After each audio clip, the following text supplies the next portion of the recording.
So here's the thing, you know, sometimes it's a tough life being a developer, and one of the tough things is when you've got a show like X10, and then just a few weeks later, about 3 weeks later, you've got another show, GDC. And here we are in GDC, and what we're showing off this time is two big new things. One is the GUI.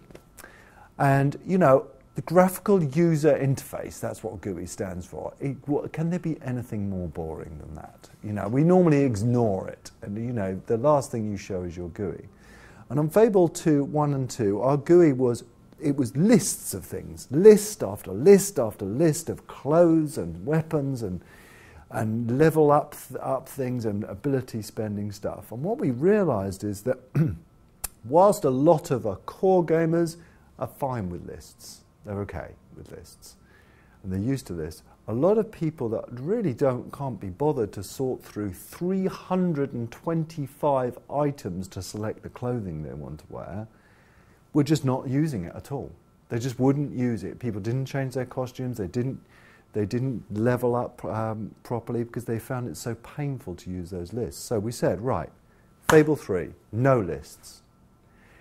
Imagine that Fable 1 and 2 was like DOS, where you had, you know, these scrolling things come up. Fable 3 is like Windows.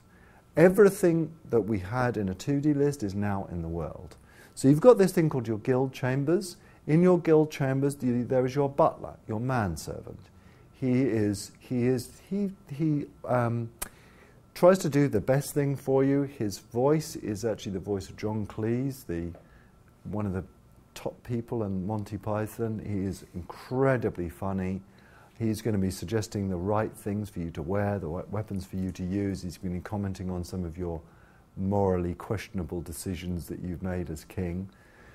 And making sure that within these guild chambers there's a dressing room. That dressing room is like an old Victorian mahogany dressing room. As you play the game, your shelves and your clothes build up. You can walk up to it and say, I like the look of that, I want to wear that. You're not walking through a list, you're doing it visually. You've got an armory, and in that armory there is these racks of weapons that you have crafted, because remember in Fable 3 we've got the ability to craft weapons as you use them. Within your armory as well, there's also additional crafting that you can do, which we're not talking about just at the moment. You can do things like spell weaving, which we've already talked about within your armory. You've got your treasury.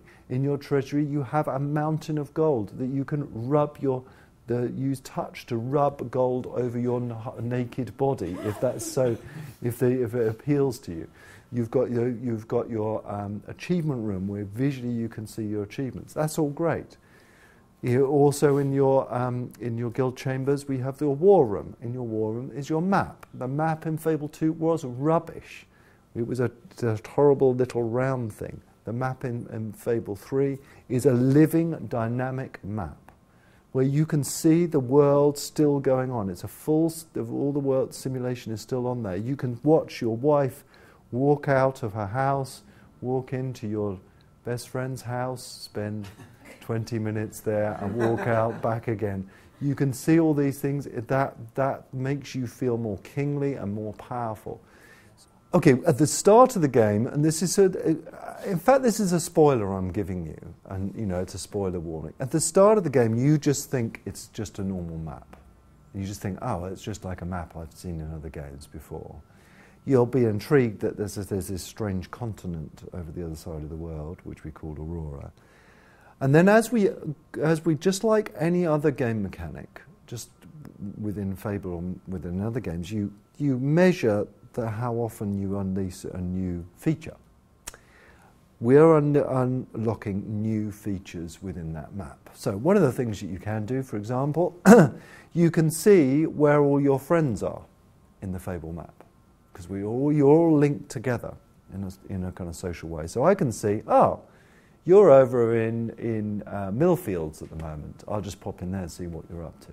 So you've got that. You can do things once you become king with that map. Suddenly you realize that this map, you can zoom in, you can see this world, you can start adjusting things like, right, I want these people in this region to pay me lots of gold.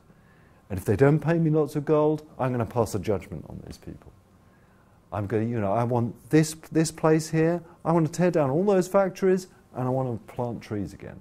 So it's where you do a lot of your kingly sort of global things, or you can say, right, those people over there, I'm going to sneak up on them and I'm going to see what's actually going on there, you know, visit in person. So there's a lot of this layered functionality which on this GUI map which we are unlocking as the game goes on. It's definitely not RTS, it's all about how it makes you feel as a ruler, as a king. I think of it as at best, well not best, but the most detailed, it's like Napoleon standing over his, you know, where all his troops are. You know, but it's not necessarily you're actually physically moving those armies, but you can make some judgments to do that.